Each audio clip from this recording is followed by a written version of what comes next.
வணக்கம். இன்னைக்கு நாம இந்தியால கார் இன்சூரன்ஸ் எப்படி கரெக்டா வாங்குறதுன்னு வெறும் 5 நிமிஷத்துல தெரிஞ்சுக்க போறோம். நீங்க புதுசா கார் வாங்குறீங்களா இல்ல உங்க பழைய பாலிசிய புதுப்பிக்க போறீங்களா? எதுவா இருந்தாலும் இந்த கார் இன்சூரன்ஸ் மேட்டர் கொஞ்சம் குழப்பமா இருக்கும் இல்லையா? ஆமா, நிறைய பேருக்கு சரியான கார் இன்சூரன்ஸ் செலக்ட் பண்றது சைன் போர்டே இல்லாத ஒரு பெரிய ஹைவேல தனியா போற மாதிரி இருக்கும். ஆனா கவலையே படாதீங்க. அடுத்த 5 நிமிஷத்துல அந்த ஹைவேக்கான ஒரு சூப்பரான மேப்பை நாங்க உங்க கையில கொடுக்க போறோம். சரி, வாங்க விஷயத்துக்குள்ள போலாம். முதல்ல நாம புரிஞ்சுக்க வேண்டிய ஒரு முக்கியமான விஷயம் என்னன்னா, கார் இன்சூரன்ஸ்ங்கிறது ஒரு ஆப்ஷன் கிடையாது. அது நம்ம இந்திய சட்டப்படி கட்டாயம்.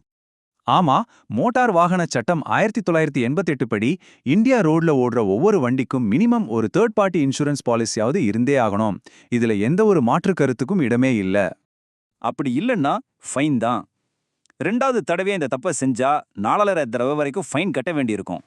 சோ இந்த விஷயத்துல ரொம்ப கவனமா இருக்கணும்.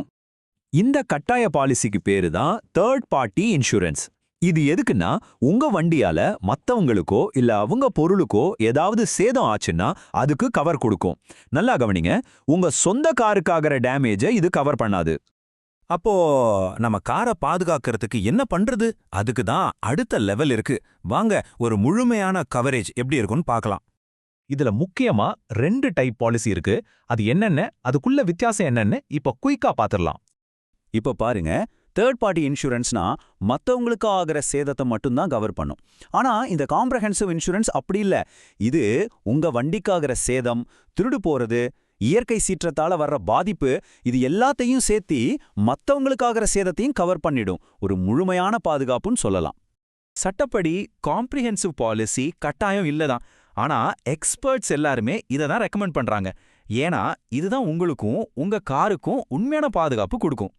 சரி, இப்போ நீங்க ஒரு காம்ப்ரிஹென்சிவ் பாலிசி எடுத்துட்டீங்க. எல்லாம் முடிஞ்சதா? அது போதுமா?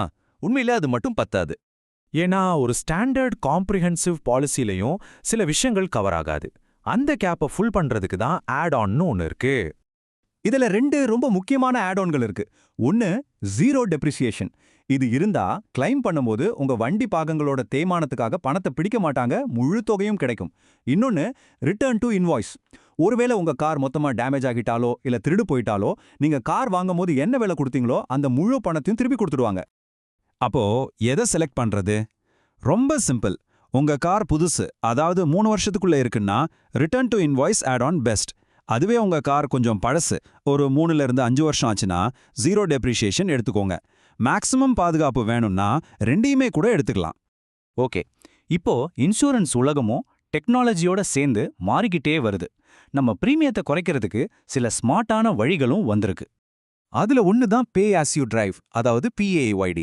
இது ரொம்ப சிம்பிள். நீங்க எவ்வளவு தூரம் கார் ஓட்டுறீங்களோ அதுக்கு மட்டும் பிரீமியம் கட்டினா போதும். டெய்லி கார் யூஸ் பண்ணாதவங்களுக்கு இது ஒரு வரப்பிரசாதம்னே சொல்லலாம். இது எப்படி வேலை செய்யுதுன்னு பாத்தீங்கன்னா, உங்க கார்ல ஒரு சின்ன டிவைஸ் வச்சிடுவாங்க. அதை நீங்க எவ்வளோ கிலோமீட்டர் ஓட்டுறீங்கன்னு ட்ராக் பண்ணும். அந்த டேட்டாவை வச்சு இன்சூரன்ஸ் கம்பெனி உங்க பிரீமியத்தை கணக்கிடுவாங்க. அவ்வளவுதான். சரி, என்னென்ன பாலிசி என்னென்ன ஆட் ஆன் இருக்குன்னு தெரிஞ்சிருச்சு. ஆனா எந்த கம்பெனில வாங்குறது? வாங்க ஒரு நல்ல இன்சூரன்ஸ் கம்பெனியை எப்படி செலக்ட் பண்றதுன்னு பார்க்கலாம். ஒரு இன்சூரன்ஸ் கம்பெனியை செலக்ட் பண்றதுக்கு முன்னாடி இந்த செக்லிஸ்ட்டை மனசுல வச்சுக்கோங்க. அந்த பிராண்டோட பேர் எப்படி இருக்கு? IRDAI அப்ரூவல் இருக்கா? முக்கியமா கிளைம் செட்டில்மெண்ட் ரேஷியோ, அதாவது CSR எவ்வளோ இருக்கு? அவங்க கிட்ட எவ்வளோ நெட்வொர்க் கேரேஜ் இருக்கு? இதெல்லாம் கண்டிப்பா செக் பண்ணணும். இந்த கிளைம் செட்டில்மெண்ட் ரேஷியோ ரொம்ப ரொம்ப முக்கியம். ஒரு கம்பெனிக்கு வர்ற 100 கிளைம்ல அவங்க எத்தனை கிளைமை செட்டில் பண்றாங்கன்னு சொல்றது தான் இது. இந்த ரேஷியோ அதிகமா இருந்தா நமக்கு ஒரு பிரச்சனைனா அவங்க கைவிட மாட்டாங்கன்னு நம்பலாம். இன்சூரன்ஸ் வாங்குறதுக்கு பல வழிகள் இருக்கு. நீங்க நேரா இன்சூரன்ஸ் கம்பெனிகிட்டயே வாங்கலாம், இல்லனா அக்ரிகேட்டர் வெப்சைட்ல போய் எல்லா பாலிசியும் ஒப்பிட்டு பார்த்து வாங்கலாம், இல்லனா ஒரு புரோக்கர் மூலமாவும் வாங்கலாம். இதுல முக்கியமான விஷயம் என்னன்னா, கார் வாங்குற டீலர்ஷிப்லயே இன்சூரன்ஸ் எடுக்கிறத விட நீங்களே நேரா கம்பெனி கிட்டயோ இல்ல அக்ரிகேட்டர் மூலியமாவோ வாங்குறது தான் பெஸ்ட். ஏன்னா அப்பதான் தேவையில்லாத கமிஷனை தவிர்க்க முடியும். உங்களுக்கு எது தேவையோ அந்த பாலிசியை கரெக்டா செலக்ட் பண்ண முடியும். சோ கடைசியா ஒரு கேள்வி. உங்க இன்சூரன்ஸ் வெறும் சட்டத்துக்காக வச்சிருக்கிற ஒரு பேப்பரா, இல்ல உங்க பயணத்துக்கான உண்மையான பாதுகாப்பு கவசமா? யோசிச்சு முடிவு பண்ணுங்க. உங்க தேர்வு தான் உங்க பாதுகாப்பு.